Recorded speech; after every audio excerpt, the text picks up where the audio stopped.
All right, good morning and welcome to our PGx Town Hall. My name is Sara Rogers. I'm a founding board member and director at the American Society of Pharmacovigilance, where I lead the Society's clinical, educational, and research initiatives. ASP convenes the STRIPE collaborative community. STRIPE is a continuing forum where public and private sector members proactively work together to solve shared challenges and leverage collective opportunities related to pharmacogenetics testing. The theme of today's meeting is putting patients first. We know that we can only act on the information we have, but we don't always have the information we need, even though tools exist that help determine safer and more effective treatment options. So we must all ask ourselves, what is the value of knowing if your medication will help you or harm you? It is within this question we can see the immense potential of pharmacogenetics testing and its ability to reveal the unique way each patient processes different medications. Patients are rarely informed that this type of testing exists. Each drug-gene interaction could drastically affect their outcome. With more information, the care we provide could be more precise, more effective, and less harmful. With that in mind, the mission of the STRIPE collaborative community is to accelerate the development of personalized medicine practices as a standard of care. If we can achieve this mission, we will have created a paradigm shift, a new age in medicine, and one we've been pursuing since the completion of the Human Genome Project 20 years ago. We cannot achieve this mission without a concerted and industry-wide effort to do so. The pharmacogenomics community is diverse. In attendance, we have broad representation, including patients, practitioners, health systems, professional associations, clinical laboratories, regulators, payers, researchers, policymakers, manufacturers, experts, and advocates. Today, we are presented with both an opportunity and a challenge.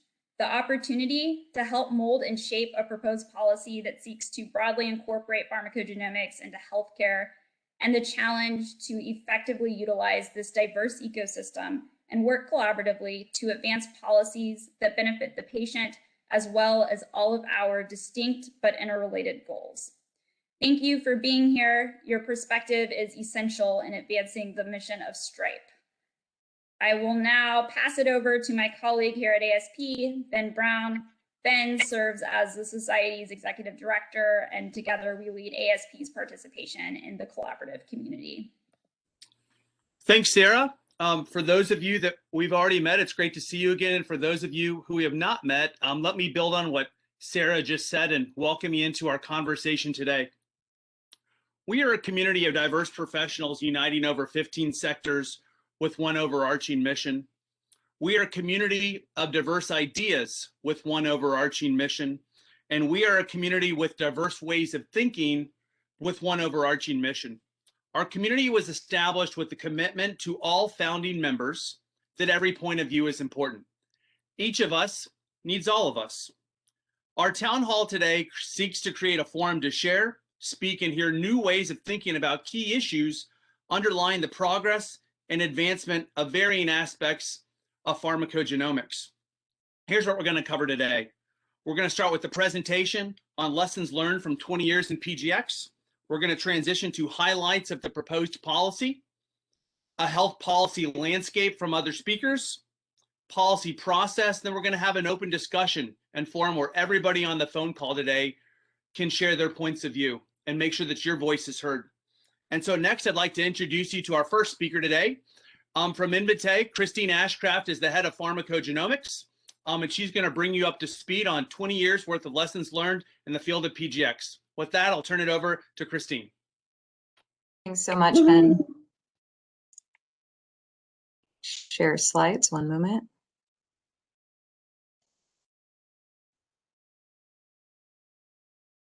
Excellent.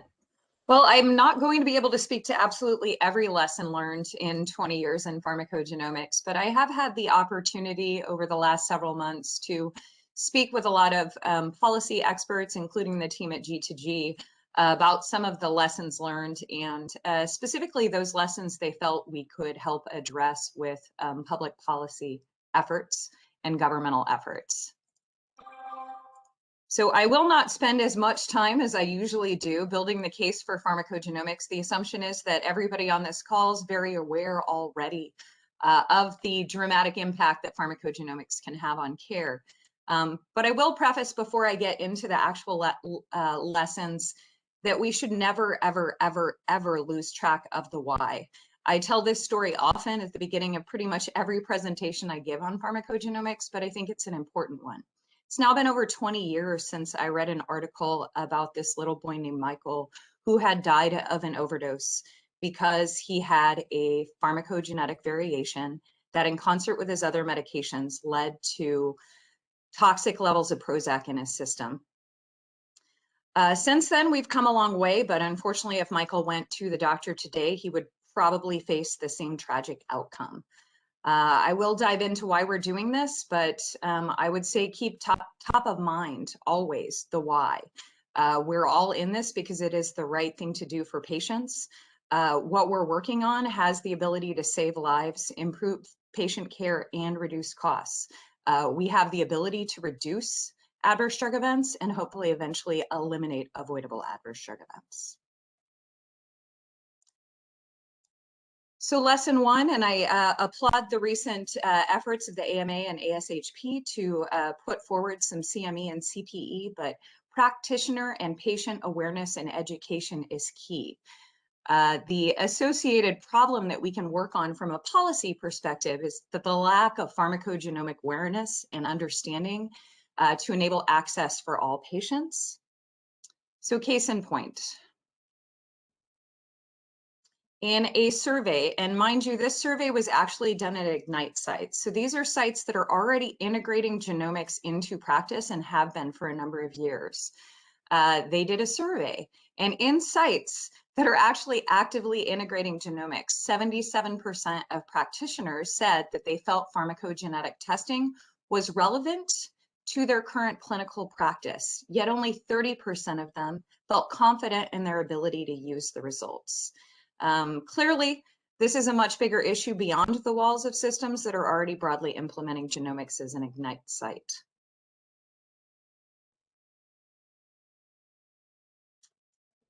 More recently, led by the team over at the American Society for Pharmacovigilance, they had a community dialogue. So they actually chatted with members in a very diverse community in Texas. They educated them about pharmacogenomics and then asked for their feedback on what really matters in terms of incorporating this information.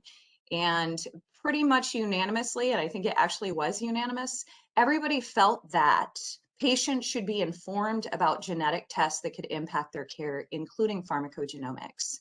They felt physicians should have to inform patients that these tests were available, and also that insurance companies are obligated to understand the benefits offered by these tests. I know that we're dealing with a lot of disparities in the United States right now and clearly around the world. And that's something that actually really impacts the pharmacogenomic community and those of us working to end avoidable adverse drug events. Because a lot of the original clinical trials for medications were mainly done in males of European ancestry, downstream, we're seeing a much more negative impact in terms of adverse drug events on minorities and women. Black patients are about 1.4 times more likely to have an adverse drug reaction compared to whites. Women have twice the rate of adverse drug reactions in virtually every category. And I know recently we all saw that the state of Hawaii won suit against the makers of Plavix, $838 million. Patients of Pacific Islander status are about 57% poor metabolizer for 2C19. So Plavix would not be activated to the active metabolite.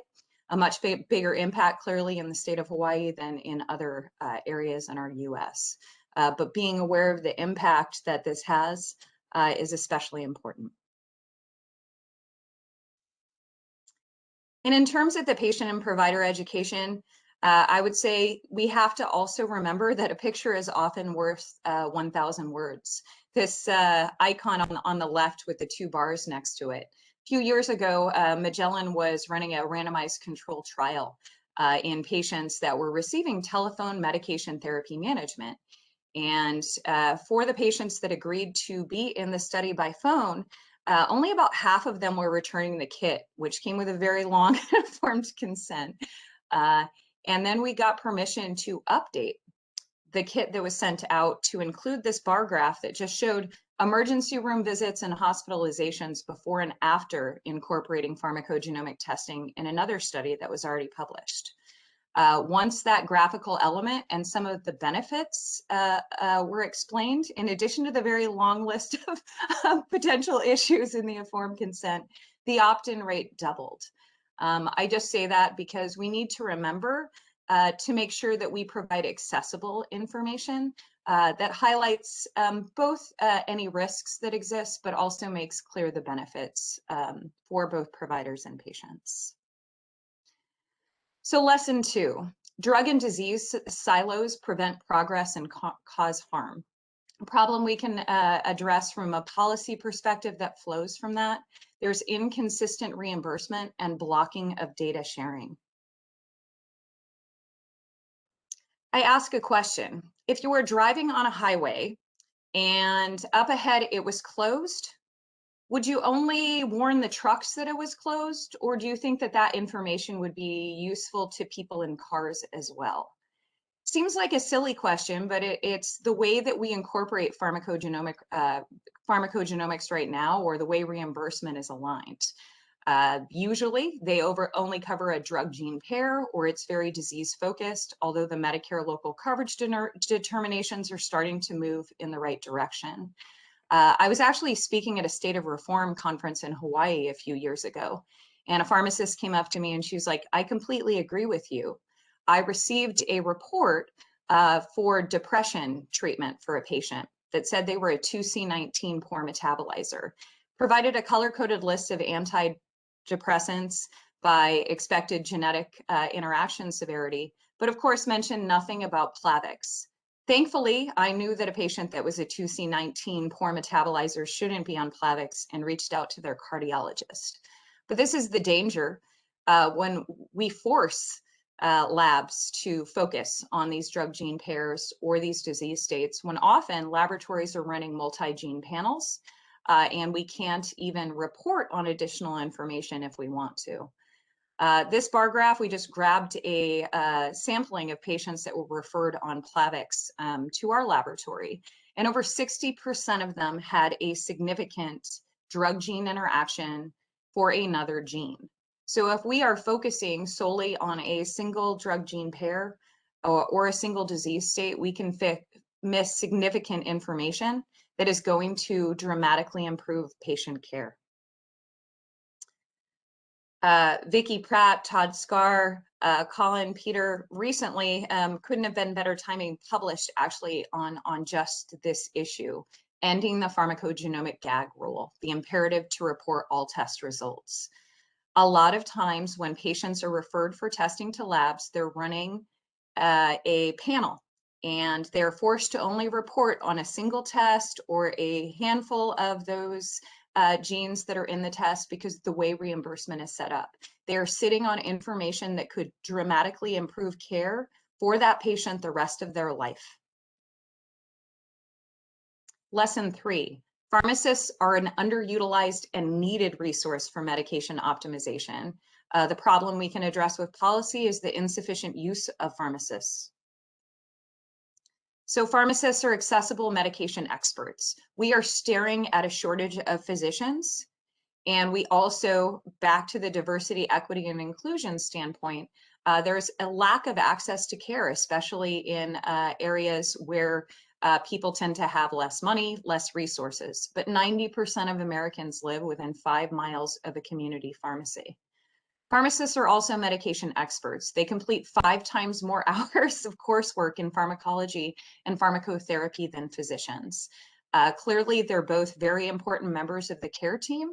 But if my mother had a heart attack, I would want her to see a cardiologist. If my mother was on 12 medications, I would want no barrier standing between her meeting with a pharmacist to review her medications. Currently, there are barriers. We also see much better uptick in studies when pharmacists are involved. So first study, when results went directly to a physician, 46% of the recommendations, high evidence drug gene interactions were followed. When the results went to pharmacists, 77% of the recommendations were followed. The difference? The physicians acted on their own medications. The pharmacists were able to reach out to all of the prescribers that they felt should change the medications. So a much, much more proactive impact when we involve these medication specialists in optimizing medications. Lesson 4, EHR integration must be prioritized. The problem we need to address with policy, inconsistent inclusion and storage of pharmacogenetic data and alerts in the EHRs. So a number of academic medical centers looked at challenges and strategies for implementing genomic services in diverse settings. And one of the key things that they stated is the prioritization of integrating genomics into the EMR. You'll also notice that the patient and provider education I spoke of was highlighted. So step 1 is pushing through to discrete results. This is something we've been able to do for a very, very long time. For the more standard pharmacogenetic tests, there's nomenclature, there's LOINC codes. You can push these through discreetly through HL7. We have the technology to do this. The thing about these pharmacogenomic test results is they need to be stored discreetly so that they can be referred to every time a medication decision is made the rest of a patient's life. But step 1 is to get away from pushing a PDF report that is unreadable into the EHR, if at all. We need to prioritize storing that information, just as we mandated putting allergy information into the EHR or double checking the medication regimen. This is important information that needs to be stored. And then we will be able to trigger alerts going forward. I would say we are waiting rather impatiently for CDS hooks. It would be great to push those forward as well, so we can actually be in the right part of the workflow. But once this information is on file, we need to be able to warn any healthcare providers if they're about to provide a prescription for a medication that may have dosing guidance or require a change to another medication for maximum safety and effectiveness for that patient. Lesson 5, clear understanding of FDA PGx guidance is needed. There's inconsistency in guidelines and labeling on pharmacogenomic impact. I did pull up a publication that said that the FDA labeling really tells a provider whether testing should be considered, recommended, or necessary. So when we speak with healthcare providers, they're looking to the FDA to give them a lot more guidance on when this really needs to be used. And CPIC, and the FDA don't have alignment in a number of areas. So CPIC A or B versus FDA informative, actionable, or required. There's not often crossover there. And it creates confusion for the healthcare providers in the field. So I won't bother reading through all of these, but suffice it to say, there's a lot more lessons learned from 20 years in precision medicine. But there are a number of problems that we can work together to address through our partners in the government that represent us. But back to the patient. So you may not remember those key points, but going to close it off before I hand it over on Elise Asselford. She called me literally in the early 2000s. She had had a pharmacogenetic test, and prior to having that test, they thought she was in the early stages of Alzheimer's. Her memory problems had become so bad she had to give up her weekly bridge games. When they changed her medications, her memory problems resolved in 3 days. These are real patients every day in the United States that are having avoidable adverse drug events. And as a community, we can work together to make sure that the Elises and the Michaels of the world, that those stories don't continue to be told year after year. With that, I'm going to hand it over to Katie, who can talk through some of the policy thoughts that we have. Thanks, Kristine. Appreciate it. Hi, everybody. Good morning. My name is Katie Collins. I'm a Government Affairs Director at G2G Consulting. And we've spent a lot of time working with Kristine and others at Invitae and members of the PGx and precision medicine community to really understand why, despite the huge demonstrated benefits for patients, as well as the impact on healthcare cost, pharmacogenomic testing isn't being fully utilized in our healthcare system. And we ended up with a list of major barriers to PGx implementation, which Kristine just reviewed in her slide. And once we'd identified these barriers, it was our goal to shape a policy proposal that would demonstrate the value of PGx to patients, as well as its ability to reduce costs and lay a solid legislative foundation for additional efforts in this area. I think it's important to note that this is the first time that a lot of congressional members are hearing about PGx. So the educational and the informational piece of this is very important.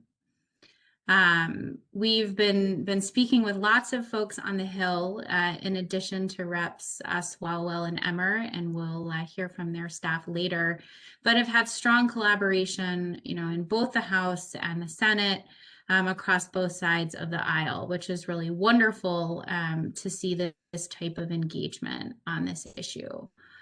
We actually had a congressional briefing about PGx last November, which garnered a lot of interest. We had over 100 attendees, and Rep Swalwell and Emmer both spoke to give remarks about the importance of PGx and why they wanted to be involved in legislative efforts in this arena.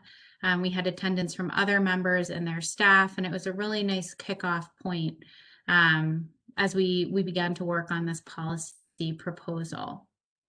So you can see up on the screen right now the list of the barriers that we've identified, and then some policy solutions under those buckets for how do we get at solving these problems.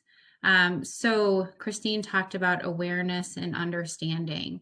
So how are we educating everyone, whether it's on the Hill, whether it's patients, whether it's physicians, to understand the value and the importance of PGx? So how do we get genomics and pharmacogenomics included in physician education, so physicians understand that this is available to their patients and how it can be used to help their patients? Grants to increase this awareness, focused especially on how does gender and race and age and ethnicity affect how important PGx is going to be for a patient. A public awareness campaign with the National Institutes of Health. They've done great work in this arena in the past. For example, highlighting heart health for women with their Red Dress campaign. So we see this as a place where they can get involved and help. And an AHRQ report on PGx testing impact and how do we use alerting systems to help patient care. We talked about the insufficient use of pharmacists. And how do we work with the National Academy to get a nice report on the pharmacist's role in the healthcare team? How do we use PGx in patient care, a reference document that can be helpful in this area? And building off of previous legislation that's been introduced in Congress before, giving pharmacists healthcare provider status so that they can deliver care in federally defined medically underserved communities. Reimbursement and lack of data sharing. So a waiver for labs who are engaged in VBEs so that they can qualify for anti-kickback statute safe harbors. A National Quality Forum drug gene interaction efficacy and safety checks recommendation. And how do we enable reporting of incidental PGx findings that impact medication, regardless of whether, for example, a single gene or a multi-gene panel test is ordered, so that if that information is available, we're informing that clinician of that impact on the patient. inconsistent inclusion and storage of pharmacogenomic data and EHRs. And how are we ensuring that we have that data stored and that interaction flags are available as part of meaningful use requirements.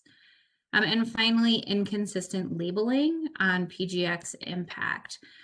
So funding for the FDA to enable them to have the manpower, the time, the ability to go through that information that they have and ensure that those drug labels are updated. And finally, a report from the FDA on what PGx sources and levels of evidence are appropriate and are guiding them in their regulatory use. I think there's been a lot of discussion amongst the community that we're not sure what type of evidence rises to that level, and that information would be really helpful to have. So I'd like to note that what you're seeing here is a policy proposal. And we are working with Rep. Swalwell and Emmer in their offices as we begin to think about how that policy proposal is turned into legislation. So with that, I'd like to introduce Adeola Adesina. She's the Senior Policy Advisor in Rep. Swalwell's office. She's going to speak, and then Ryan Altman, who's the Legislative Assistant in Rep. Emmer's office. And they're going to share their perspective on the legislative side of what we're speaking about, what the process looks like on their end, and why they see the value of PGx testing as a part of precision medicine to be an important policy issue that needs to be addressed. So I'll hand it over to you, Adeola. Thanks so much for being here today. Perfect. Hi, all. I am Adeola. Katie gave me an inflated title. I am just a health policy advisor for Congressman Swalwell. But, you know, my boss and Congressman Emmer, you know, have the Personalized Medicine Caucus. And I can speak for my office, especially being from the Bay Area. A lot of tech and innovation is stemming from there. And I think we realize even more of it with some of the companies involved with the COVID response. And so, you know, we kind of started off in the genetic testing space, but I think something that became fully aware to my boss and myself was lack of education. Like, some people just didn't understand what personalized medicine was. I had a member refer to genetic testing as a body scan. So just, you know, lack of education, I think, coming from, you know, the staff to staff level, but also these staffers are the ones who are, you know, then going and telling their boss how they should vote, what they should be looking for, what matters, what's trending. And so oddly enough, you know, I had met with, you know, Invitae in San Francisco, but, you know, I personally had like an interest in the whole, you know, drug testing side of personalized medicine. And so for us, I think the role we want to play is more of being kind of like that liaison between the researchers and the scientists, and, you know, taking this high level information that Katie and Kristine just shared and not necessarily watering it down, but talking then to other staffers and members on the Hill, both sides of the aisles in both chambers, how this is beneficial and how can this benefit, you know, not only just, you know, California, Minnesota, but the nation and the world as, you know, as a whole. And so when it comes, you know, more broadly to the legislative, you know, process, it can be hard and it can take a long time. I just had my first bill passed last year in an energy space, and like 3 Congresses ago failed on the floor out of nowhere when we thought it was going to pass. So just like acknowledging sometimes there's external forces that can affect that. But what I can say that's different this year is, you know, we have a new administration, an administration that's going to listen to scientists, that, you know, wants to, you know, help people and, you know, build upon the success we've had in the past couple of decades. And that's kind of the role that, you know, we want to be involved in, especially, you know, helping children, marginalized communities, you know, rural areas, you name it, anyone. And so, you know, I think, you know, the Biden administration has, you know, said that they want to do several healthcare packages. We have Cures 2.0. If you just look at Congress now, there's lots of members, whether they want to call it personalized medicine or not, who are writing bills in this space in a broad context. And that's how we want to be involved. And that, you know, I think that's where y'all can play a role. Is PGx is not an easy thing to talk about. Even I'm still like texting, emailing Liz and Kate. I'm like, hold on, can you explain this to me for the 1500th time? I don't get it. But that's where you can come and share your stories, which, in healthcare, stories are impactful, especially when you don't understand something that somebody is bringing to you. And I think that's what makes healthcare more special than a lot of other areas that you can be working in, is there's that heart connection. But, sharing your stories and, being persistent, maybe today is not the right time, but we don't know what's going to happen 6 months from now on a random day that will make this issue impactful. You can now talk to anybody and they know what a mRNA is and what PCR is. Like, who would ever think that would be a conversation that you could have like at the dinner table?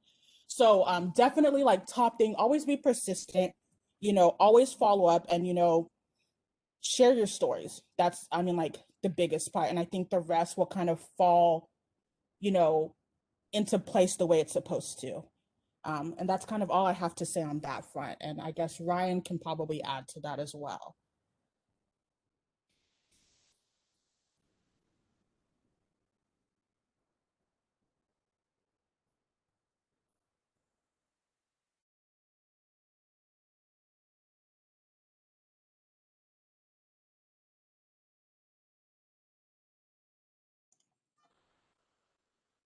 If he's not there, maybe we need to move on. Yeah, I was gonna say, do we still have Ryan? I just checking. It looks like we may have lost Ryan. If he pops back in, he can add in some remarks. Okay, it's very possible that something happened in his office or his boss called and he got pulled away. So yeah, we'll keep an eye out to see if he pops in. And he is just emailing me saying my computer just crashed. I'm working to be right back. The challenges of our Zoom era. So, well, I will move on, and we can kind of we can turn back to Ryan when the time comes.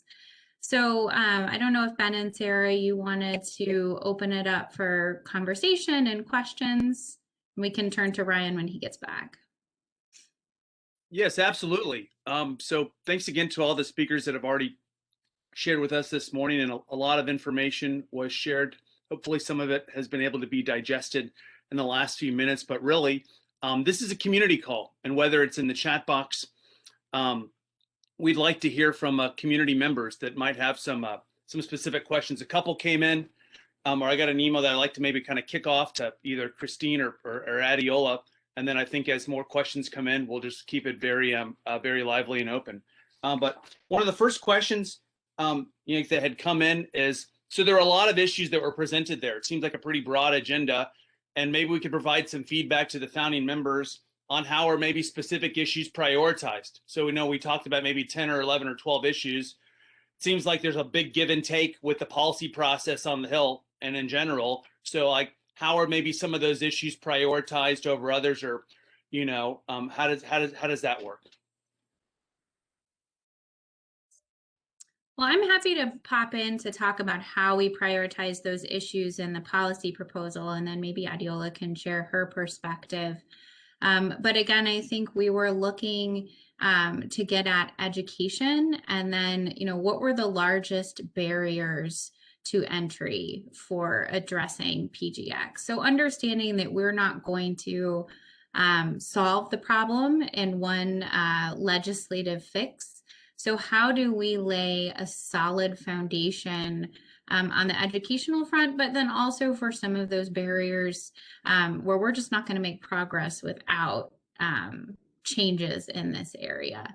So, we talked about 6 barriers. That's a lot. If this policy proposal would to be turned into a bill as is, that's a big, and Adeola can talk about this, that's a big bill. So I think we were looking for this to be effective, but not unwieldy from a congressional and legislative standpoint. And Adeola, whatever you have to add in there, please do. And so what I'll say that's going to make this Congress a little different is that we had a whole agenda last year and then COVID happened. So like see it as also we're kind of operating like a year behind of some of the things that we wanted to get done in 2020. But I think a lot of it is relevancy.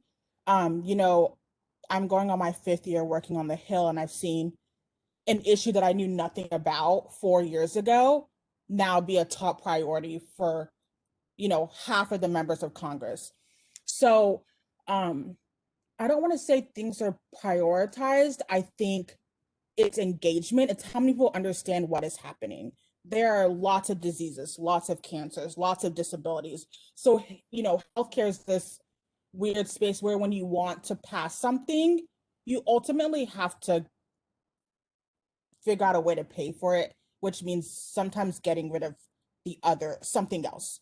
And so I think that's what people, it's never no, it's just not yet.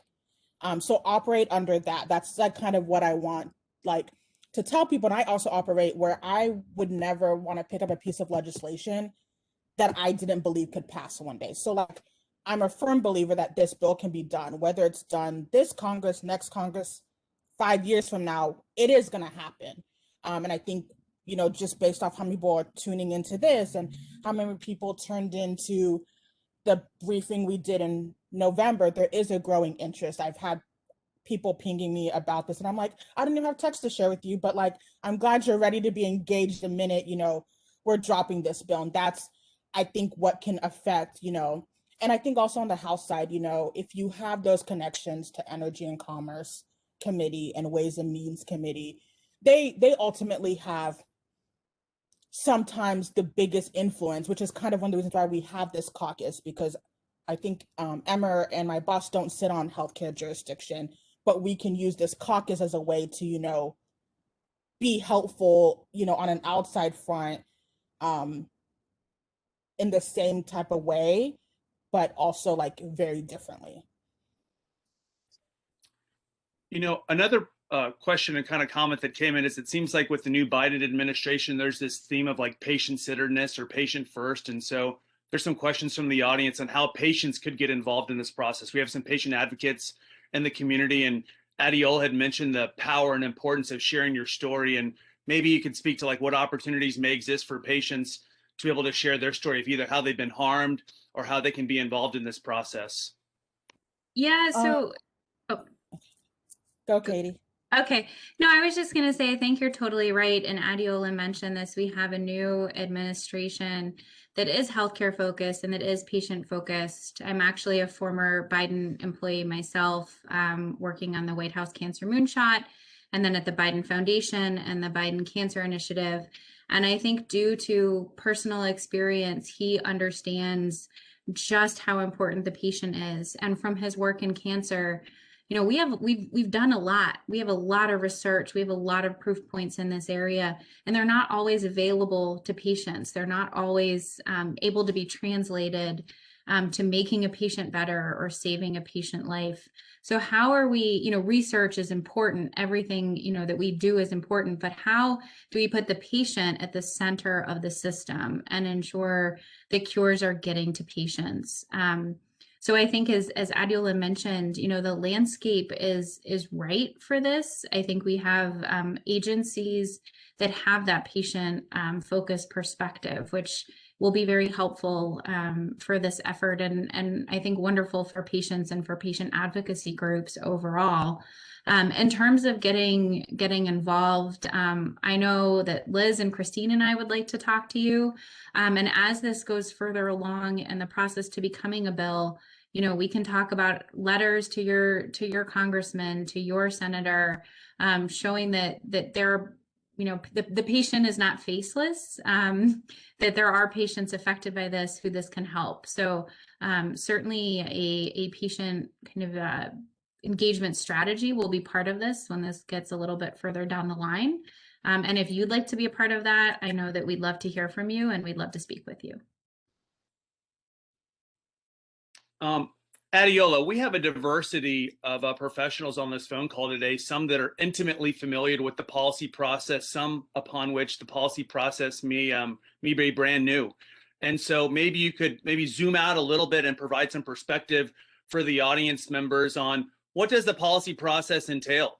You know, that and let's say whether it's successful or not, like what does that actually look like and entail? From some people are asking about, hey, we saw some policy proposals, but is there a bill? How does language get created? Like, how do we kind of go from where we are to, should something result from this, what does that actually look like? And maybe in your own words or words, you could kind of speak to a diversity of knowledge base in the audience. That would be really helpful.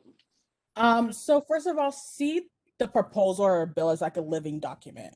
Like what you're going to see day one is 100% what you're not going to see in the final stages. So, I mean, I've been talking with Liz and, you know, Katie for what, 6 months now? And it's still, and, you know, we're still in the proposal phase because, you know, you also want to make sure, and this is speaking from personal experience, that we do have engagement from patient groups, that we do have engagement from the scientists and researchers, that we do, you know, have hospital, like we're talking to everyone involved. So that way, by the time we roll out something and it's in print and people can see it, that people aren't like, oh, we hate this, you know, page 2, line 4, or, you know, maybe you can expand on this. So, you know, it's going to start off like that. You typically have a hearing, but you're not going to get a hearing until you get past the engagement piece, until people care enough to have a hearing on it. So, you know, when you have the hearing, you know, that's kind of like the first step to getting the full like legislative ball rolling. But it has to go through markups, subcommittee, and then whole committee. So like maybe 10 people and then 30 people. And then, you know, you still have Democratic provisions and, you know, Republican provisions. And that's kind of where I think Congressman Emmer and Congressman Swalwell will play a big role, is making sure that we're united. So that way, you know, it doesn't come off too industry heavy or like, it doesn't seem like, you know, it's an industry bill, at least. And that's always my biggest concern is like, yes, I'm working with Invitae, but Invitae is worried about people. You know, like that is about the patients, about, you know, making people healthier, about veterans, about senior citizens, you name it. And then you go through that, and then you have to get, you know, after you've had these 2 markups, then you have to, you know, get it on the floor. And then, you know, it can be and then if you don't finish, you have to start all over again next Congress. So obviously with a bill like this, I would love it to see it attached to a bigger package, a bigger healthcare package that probably feeds into like a broader scope of other things, that other like nicks and knacks that we can fix or that have been dismantled in the last, you know, couple of years. But that's like the very low level perspective. It is way more complex. It's a lot of harassing people, which I'm actually really good at. It's a lot more, you know, talking to the people you need to talk to. I think, you know, we're from California, you know, we have McCarthy and Speaker Pelosi, like leveraging some of those relationships that you do have.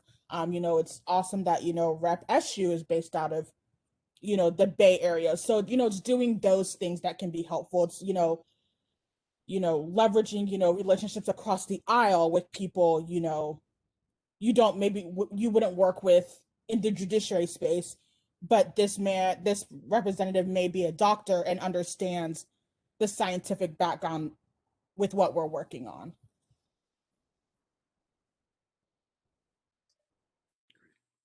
Thank you. We have a question from Annette Taylor. Please go ahead, Annette. You can unmute yourself. Great. Hello, everyone. Really good discussion. And thank you, Adeola, for being here and for your work in this area. I wanted to just preface by saying I'm Annette Taylor. I'm a pharmacogeneticist and work for a large reference lab, LabCorp. I'm on the steering committee of the STRIPE collaborative community representing ACLA. And so I just wanted to be clear that the ACLA has not yet reviewed the Act and doesn't yet have a position on the Act. So whatever I say right now is from Annette Taylor only. Okay, and I've been in the field since the mid-2000s or so. The Act has bunch of great stuff in it. The education for providers, I think, absolutely, really a good area to, I'm not endorsing any particular item, but that in general as a topic is fantastic because we see there's a big need there, and the pharmacist involvement, there's more and more papers showing that that's really an important thing. There's one piece that's problematic just because it's not really been decided yet among the pharmacogenetics whole arena of people. There's controversy really about panels versus drug gene pairs. So I'd really recommend that you guys, Adeola and Ryan, talk to Mary Rellin or folks from the CPIC group and PharmGKB, and I know Andrea Gadick is on here, the folks who have done the deep, deep dives into where the clinical actionability evidence is. And currently it resides mainly in the drug gene pair areas. The way in panels, different, if there's a certain drug that has more than one gene that's influencing us, other than warfarin that has been, it's in guidelines with several different genes in the guideline, there really hasn't been a lot of validation of how different companies weigh the different genes and drugs in their panels. And when you say panel, in terms of like the US offerings, there's so many different panels with different numbers of genes, different genes and drugs that people are reporting. So that landscape just hasn't really been worked out yet, and how different companies are weighing the different drug genes in their panels is not really transparent. Some companies have algorithms that aren't publicly available, et cetera. So I just like focus on that as a thing to be aware of. And the academic labs mainly that are implementing this are focused on reporting the drug gene pair information, because that's where the strong guidelines have been written for. So, like Vanderbilt and U Florida, et cetera, you look at what they're reporting, they really are focused on the drug gene pairs currently. As far as focus on behavioral health, something was said that I'd just like to clarify is that no company is being forced to just focus on behavioral health. That's their own choice. Any lab that's doing the testing, if they're doing genes that are applicable to drugs that are across different medical specialties, then yes, it makes sense to report Plavix as well as some SSRI, et cetera. So the labs have a choice as to the breadth of their offerings in terms of the medical arena. So those are my thoughts, and thank you very much. I'm gonna just chime in to be clear. I think the issue, and Pratt et al. I think spoke to it really well in that Future Medicine editorial, is even for the high evidence drug gene pairs. Like right now, if the testing is ordered for 2C19 for Plavix, for example, which is pretty well reimbursed, if the laboratory is running a number of genes that are all associated with high evidence drug gene pairs, they're not able to report on those additional genes, even if it's run in the same panel. So a corollary would be if you are doing an MRI and happen to find a cancer tumor, even though you're looking for a tear in a muscle, you would report on that. So we are forcing laboratories, if they're running multi-gene tests, to not report on even those other high evidence genes that are known to have associations. So maybe the patient is not on that drug right now, but 1 in 5 new prescriptions are impacted by pharmacogenomics. So we're not enabling reporting of this potentially impactful information in the future.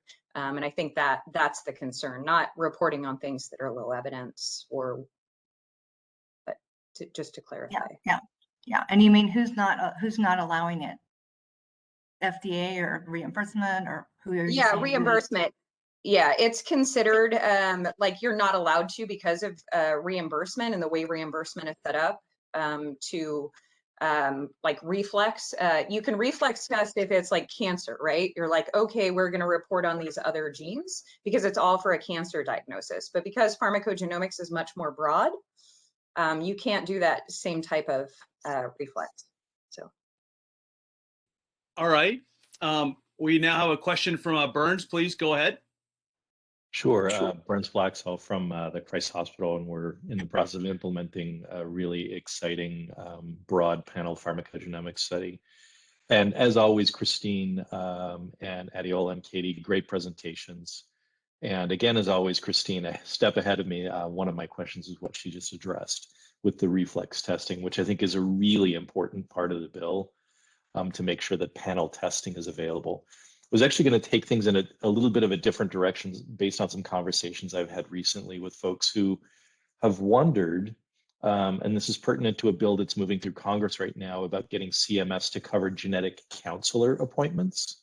So ironically, CMS covers genetic testing, but they don't cover the genetic counseling, which is kind of not really nice to say, we'll test you and tell you you have a high risk of cancer, but we're not going to give you any support for that.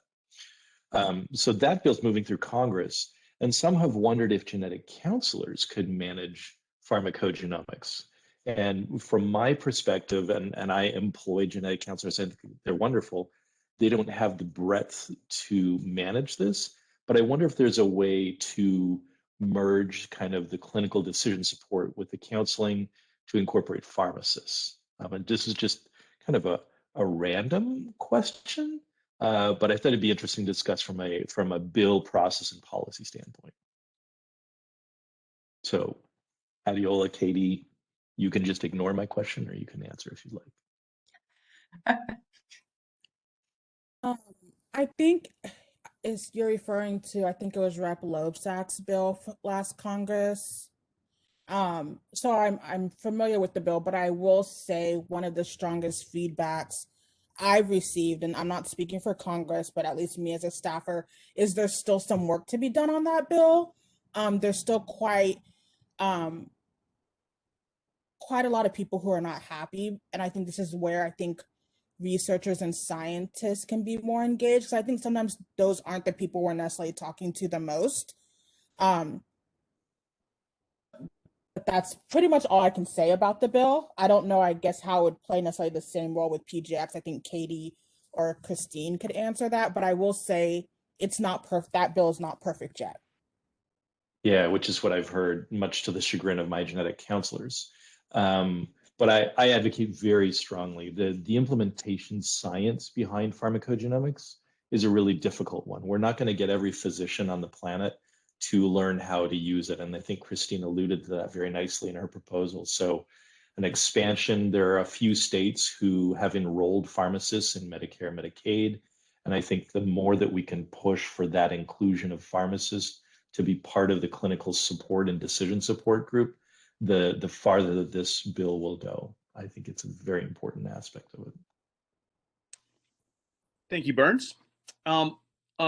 This is for Katie and Liz, but one of the questions we had that come in is, how can founding members provide feedback and input after this? You know, it seems like there's not only some ideas and suggestions, but different points of view that they would like to be heard and be included if possible. You know, like what not only just what opportunities, but what pathways exist to do that? Is there like a website they go to, or how do they kind of either get involved or engage outside of this phone call based off what they learned today? I think there's two ways. One, Ben can share a website we have where you can sign up to be involved and to hear updates. But I know that we would love to speak with you personally if you'd like to meet with us. Ben, I think, can share my email and can share Liz's email.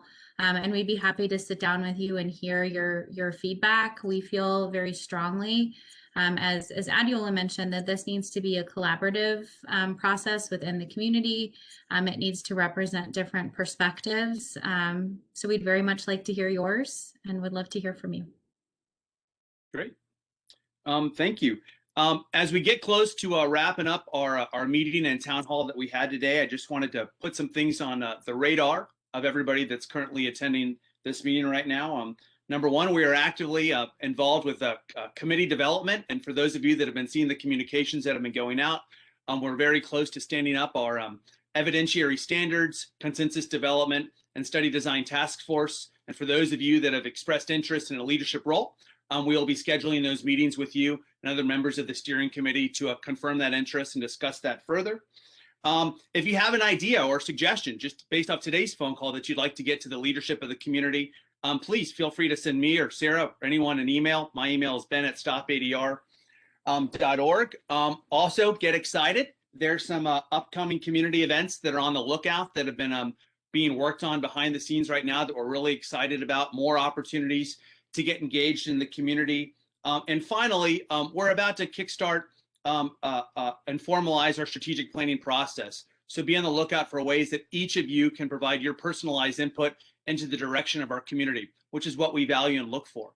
So I want to say thanks again. Thanks to our speakers, thanks to the presenter, and thanks to each of you for participating in the Stripe Collaborative community. As we said at the very beginning of this call, and it will always remain true, each of us needs all of us. And so we're excited at the diversity of thinking, ideas, and professionals. And we look forward to speaking with all of you again soon. Have a great week. Thank you very much for your time. See you guys later. Bye.